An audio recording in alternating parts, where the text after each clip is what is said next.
And one of the things I want to talk about today is comparison. It's something that I struggle with. I know it's something that a lot of other people struggle with as well. Just feeling like you're not good enough. And comparison is not necessarily a bad thing. Like, I feel like sometimes it's good to have a marker of where we want to be and to be able to see that in other people and then to wish it for ourselves and, do the work to get there. But if not like done properly and healthily, like comparison can destroy us. It can be so detrimental to our well-being, to our spiritual well-being, our physical well-being, and also just like our mental well-being. So while I was trying to write the notes for, I guess, like talking today, what came to mind was swimming. So when I was in high school, I used to swim, and I was on swim team during the winter. And so I liken this to I never ran track, but I imagine it's the same way. So I'm sure a lot of y'all can follow me. So when I was on the swim team, the two events that I focused on were the 50 free and the 100 free. And so what that is like your freestyle swimming, like just kind of like this, and you go up and down for the 50 once, for the 100 you go up and down twice. And so the idea was that you're sprinting down and back. So when we would have practice, we would practice like we were in the game. And so our swim team was pretty small. There was maybe like 7 people on the team. It was pretty small. I went to Largo High School, so our team was pretty small. So we would practice at Prince George's County Community College. And so while we were practicing there, there'd be other teams there too. But for us, we were such a small team that each of us could have our own lane most times. So we would go up and down. We would swim like we're swimming in an actual meet, building up our endurance, building up our strength, and building up our speed. And so while we're there, we didn't really have any time to really focus on anybody else. You know what I'm saying? Like, it was just ourselves, and we each did our own event. So it's not like, there were 3 of us in the 50 free, like maybe there might've been 2, but then somebody else might've done something else, like the breaststroke or something else. So the whole point is we would have our own focuses for each practice. And so, we did the best with what we could. We weren't out here, being Olympians and stuff like that, but it was fun. So like I said, when we were practicing, we each had to focus on our own lane. No one else is in your lane for your event. It's just you, right? So keep that in mind. But then when we would go to the meets, it'd be a totally different story. So our meets would be held on Saturdays. I don't know why, but it would be held on Saturdays. And so all the county's teams would come together, or parts of the county would come together. So maybe like Southern Maryland, and then Southern PG County, and then like mid PG County, and then like Northern PG County. However they decided to break that up, it was really intimidating because in practice, we would only be practicing with like 7 people, right? But in the actual event, there'd be like, 10 schools, and then they would bring their parents and their siblings. And so Saturday, everybody's free. So they'd bring their friends. It was so noisy in there, and it was just so like daunting. It was just like, oh my God, like, look at all these people. And the negative thing that presented was, so because it's an all-day event, right? You have all these kids, you have all day to look at other people and compare yourself to the other swimmers. Oh my God, look how fast she swims. Oh my God, look at her body. She's built for this. She's been training to be a swimmer for years, right? And then you're looking at yourself like, yo, I'm just out here trying to finish, there's nothing wrong with that. And we'll get to that in a second. But we're so distracted. I know I was when I was younger. I was so distracted by the other swimmers that the time I could have been spending preparing myself, stretching, going down the laps. Like, they would give you a certain amount of time to really practice your stroke up and down the line.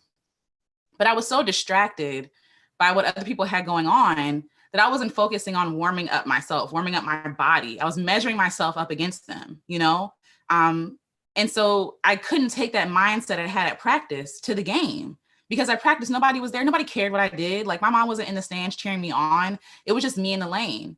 But then when we started to have the meets, that's when I started to feel the pressure. And so when you're swimming, right, the whole process, when you're on the starting block, before people dive in, you're there to prepare your body for breaking water. So this means tucking your head in. This means lunging so that you have strength to jump into the water and break the water without hurting yourself. And then also be as hydrodynamic as possible. So like aerodynamic, same thing. So you're trying to be one with the water, right?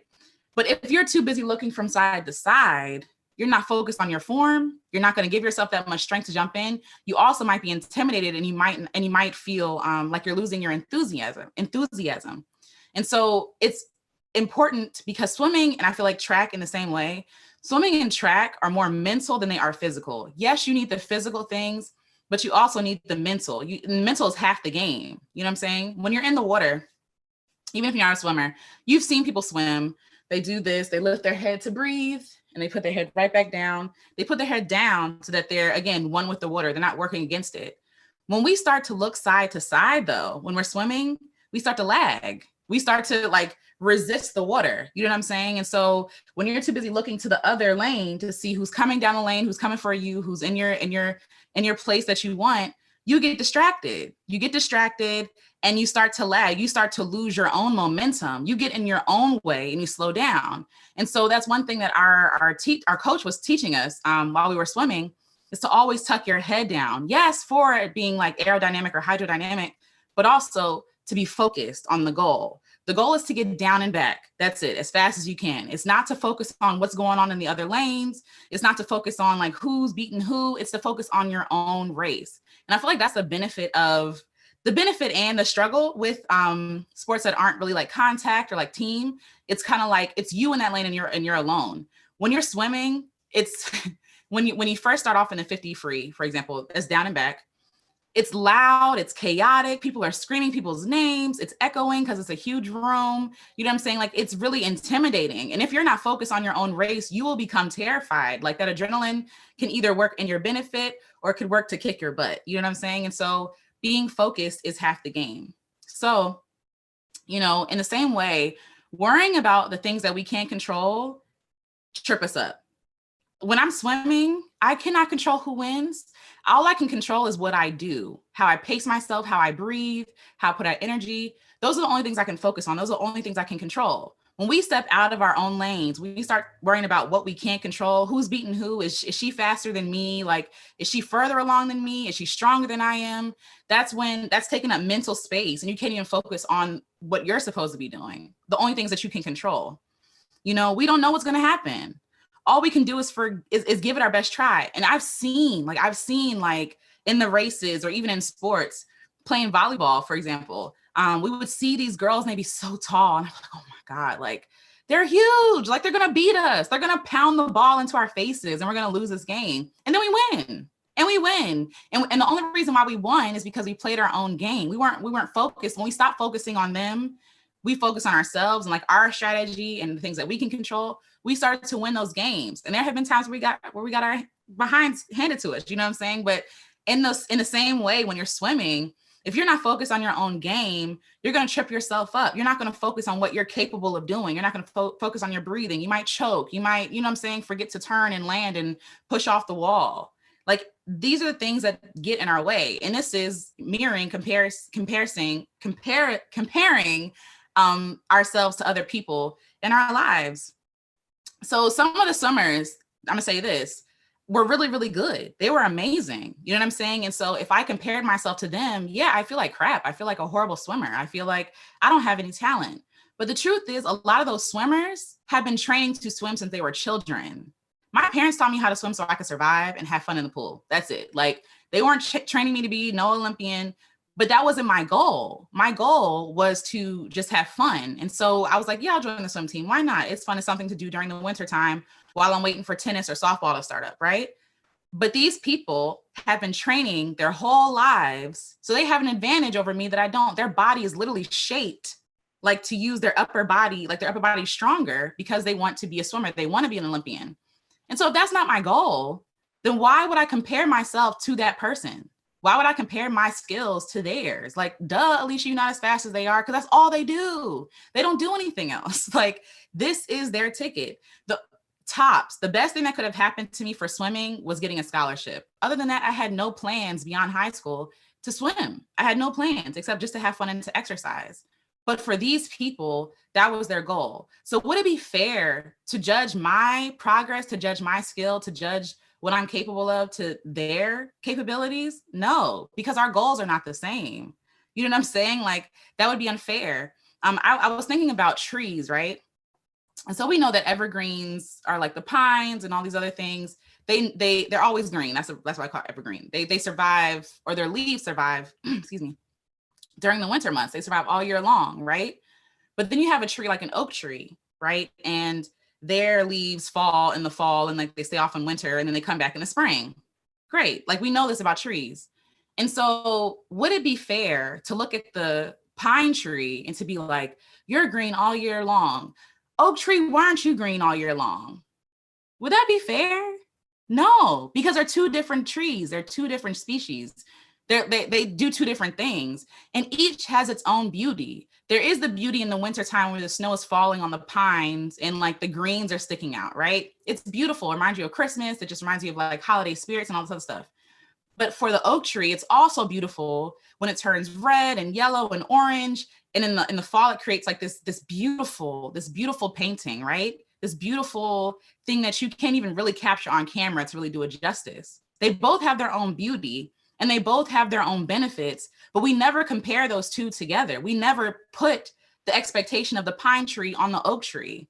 And in the same way, God has made us all individuals. God has made us all unique. Like God has given us our own timeline, our own beauty, and we keep comparing our beauty and our talent and our skills and our, and our experiences with other people's. But that's not fair to do that to yourself. It doesn't make sense. You are your own tree. You are your own creation. It's not fair for you to look at somebody else and be like, why am I not like them? Because you're not like them, because you aren't them. They are the only ones who are going to be like them. And in turn, if I'm the oak tree looking at the evergreen, talking about, oh, I wish I was green all year long, I would miss the beauty of me turning orange and yellow. Like people travel to places like Vermont and upstate New York to go watch the colors change. If trees, for this example, if trees were trying so hard to be evergreens, we would miss out on that beauty.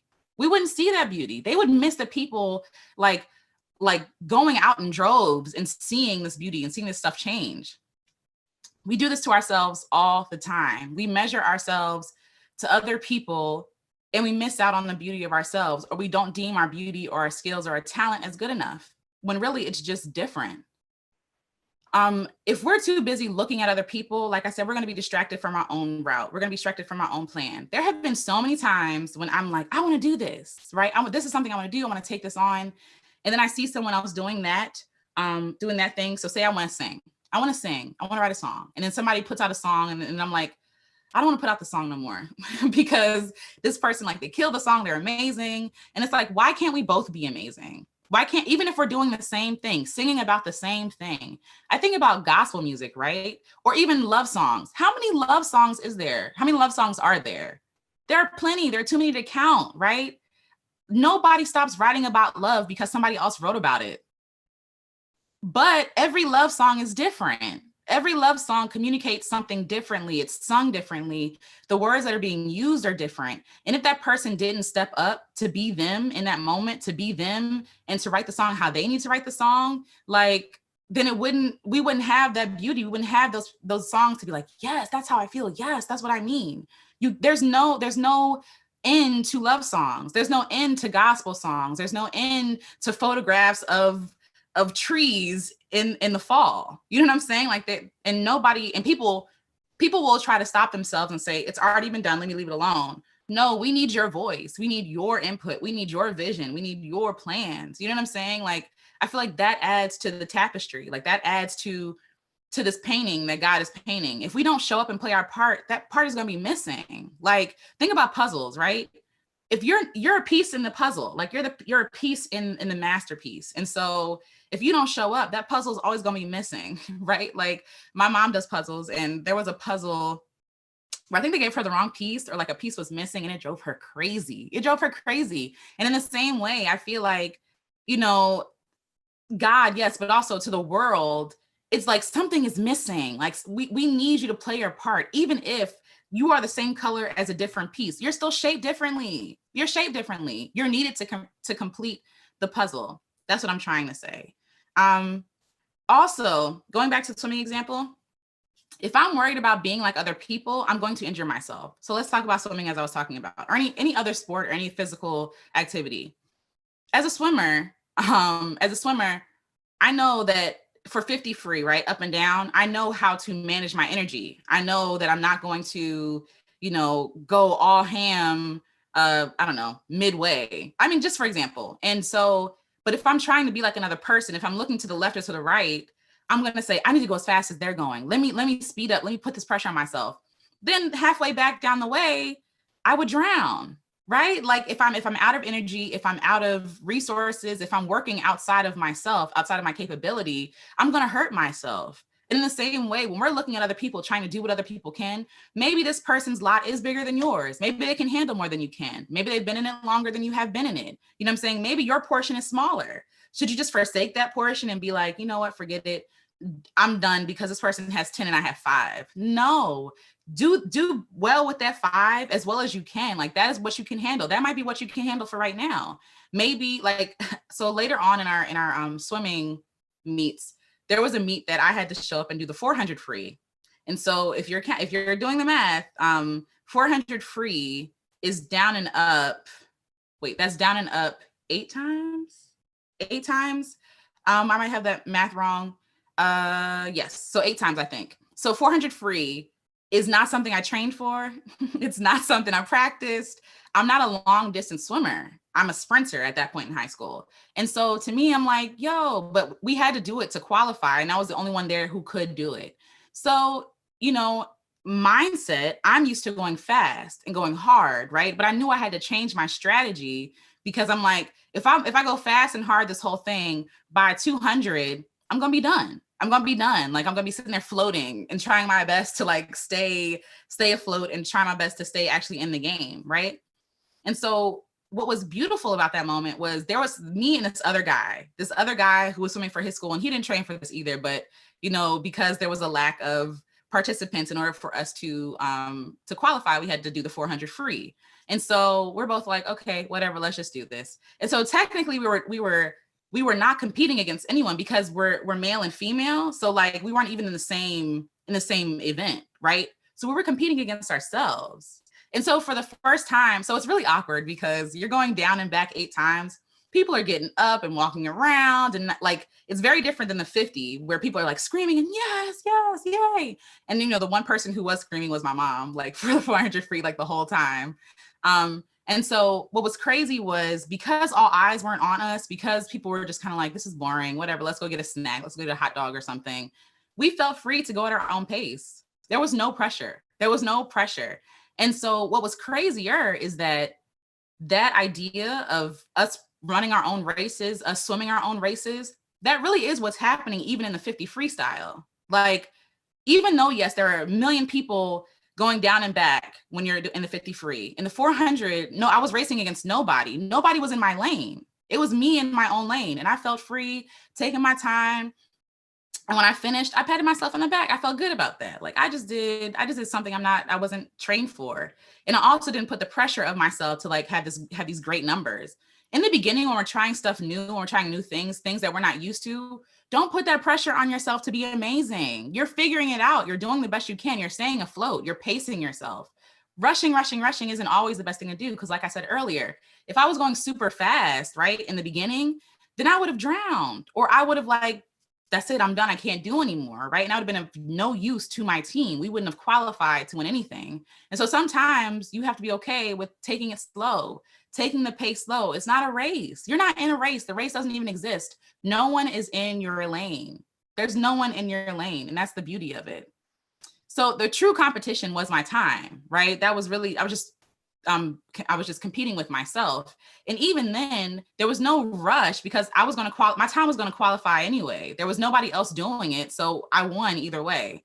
And what was crazy is that I remember when we were doing the 50 free, we were doing the down and back. There were some people who struggled. There were some people who really struggled to get down and back. Right. And here I am worrying about, you know, oh God, I want to make time. I want to make, you know, the top 3 or whatever. A lot of times it didn't happen, and that's okay. But there were people who literally were like we would be finished and they would be still like going down and or still coming back and taking their time. And do you think that people were like, oh, this is over, like get out the water, we're done? No, we cheered her on until she reached the end.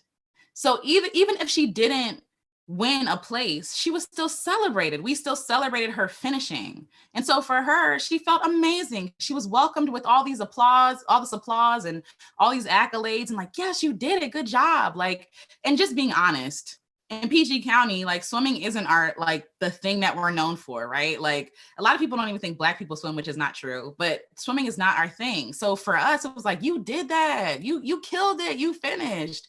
She was still welcomed with so much love and respect.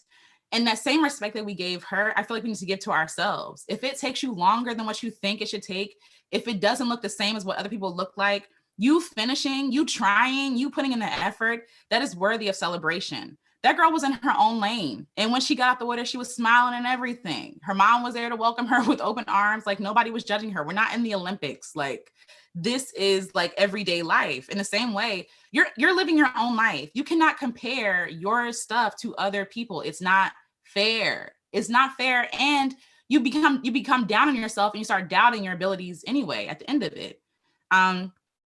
So yeah, so like it's comparing yourself to other people. It's like this, I get it. We want to be accepted. We want to be loved. We want to be appreciated and respected.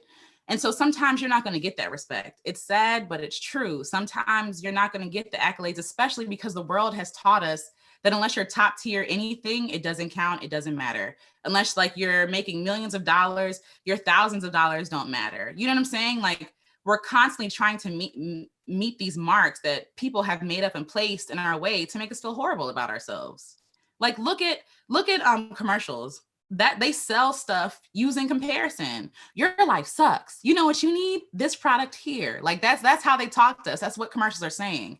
Have you ever done this and this and this? And, you know, do you struggle with stubble on your legs? And almost like saying like, if you have hair on your legs, you're not sexy or you're not whatever, you're not beautiful, right? And so then they sell us a razor. Like that's how advertisement works. And that's how the world works. It works with us feeling like we're not capable, we're not able to do things.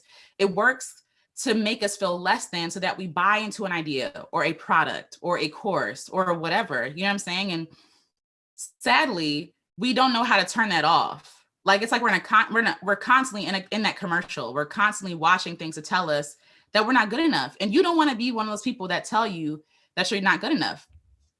Minister Kim is again a minister at Crossover Church, and I was talking to her about music, and I was really struggling with comparing myself. I thought that I was like too old, and like because the industry will tell you if you don't hit it by 25, then your music don't matter no more. That's what they say.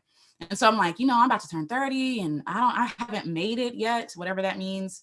And she told me to put on my blinders. And I mentioned this before, and putting on your blinders means literally going like this. When you're swimming in the lane and swimming or running or whatever, you're running your own race. What's happening over here and what's happening over here does not matter. You're in your own race. If it takes you longer, it takes you longer. But this is the thing, what's crazy is you don't even know what's slow until you compare yourself to other people, right? When you're running and it's just by yourself, you'll be like, oh my gosh, I did that. That was amazing. Like I ran. And then it's not until you get into the competition and you see that people are 10 times faster than you that you start to feel slow, right? If we're never looking at other people, if we're never judging our worth and our abilities on other people, we'll think we're amazing. We're like not amazing to be like flawless, but we'll think we're capable. We'll think we're doing the best that we can, and we're content. We're content with who we are and what we're doing. But comparing yourself, all that leads to is discontentment. And so the beauty of life is that it's not a race. It's a race. It's not a race. You're not in a race. You're enduring. You're doing things like the scripture says, the race is not given to the swift, right? But those who endure, those like that's the goal. The goal is to keep in the game. You don't want to burn yourself out, you know, before halftime. This is a different sports reference. You don't want to burn yourself, you know, before you get halfway down the lane when you're swimming or running, right? No, you want to pace yourself. You want to make your energy and your enthusiasm last, because if you're judging your early works too soon to other people's stuff, which you shouldn't be doing anyway, you're going to throw it all away. You're going to say it doesn't matter. You're going to say that it sucks. You're going to feel down on yourself. Meanwhile, you don't know how much work it took for that person to get to where they are. Just like the example of the swimming thing. I'm looking at their bodies and like their talents and stuff swimming. And I'm like, yo, but they've been training since they were 5. You just started swimming like last month competitively, you know? So being honest with ourselves, I feel like that's the first step. Like, what are you comparing yourself to, and how is that really affecting you? You know what I mean? We each have our own purposes, passions, goals, and we have to do the work. We have to do work. And we each have our own unique voices. As I mentioned before about the trees, you are your own tree. You need different things. You need different amounts of water. You need different resources. You produce different fruit. And that's okay. You can't compare like an apple orchard to like an orange grove, right? Like, no, these things need different things. They need different climates. They need different, what do you call it? Soil. Like, you need your own stuff. It's not fair for you to compare yourself. Also, do not look at the fruit that you're providing and say that's not enough. That's not good enough. You're good enough for what you're doing. You want to do stuff steadily and healthily. So yes, when we stop competing and comparing, we become free. We become free. Just like that race with that male swimmer, right? That we were racing the 400 with, and we were not good at it at all. We felt good to finish. Like, we were like, yes, you did that. Like, giving each other thumbs up. Like, look at what we did. And, and while no one's really paying attention but our parents, we're freer. When we remove that expectation from ourselves to be perfect or to be like someone else, which again, doesn't make sense because you're not them, we become more free, more able, more flexible, more able to experiment, more able to try new things. And it becomes more fun, just being honest, because I wasn't trying to be an Olympic swimmer, swimming was always fun to me. Going to the meets were always fun. It was scary, yes, but my goal was never to be like an Olympian. My goal was to just have fun and to exercise. So again, you're in your own lane. As I'm wrapping up, you're in your own lane. When we step outside that lane or look outside that lane, that's when the problem starts. When you're on that track or in that pool by yourself, when you're swimming, you're going at your own pace, you're not worried about nobody else, and you feel good at the end of that swim. But it's not until you look over to the other lane and you see someone's passing you or lapping you that you feel like you're not good enough. You know what I'm saying? That's when the problem starts. And staying in your lane, you can do things today to help you stay in your lane. If you need to take a break from social media, sometimes, I don't know what it is, but like, even I was talking to one of my friends yesterday. It's like sometimes when you go on social media, like you're immediately reminded of how small you are, or you're immediately reminded of your imperfections or like your insecurities.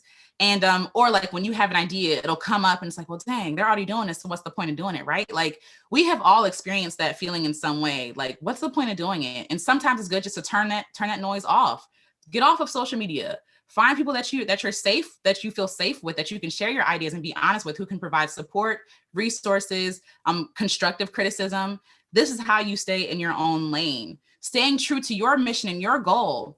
I struggle with shiny object syndrome, right? Like, I'm doing my own thing. Like, oh, that'd be nice to add. That would be nice to add too. But it's like, no, it's taking me off goal from what the mission actually is, from why I even started doing this, talking about creating art, creating music.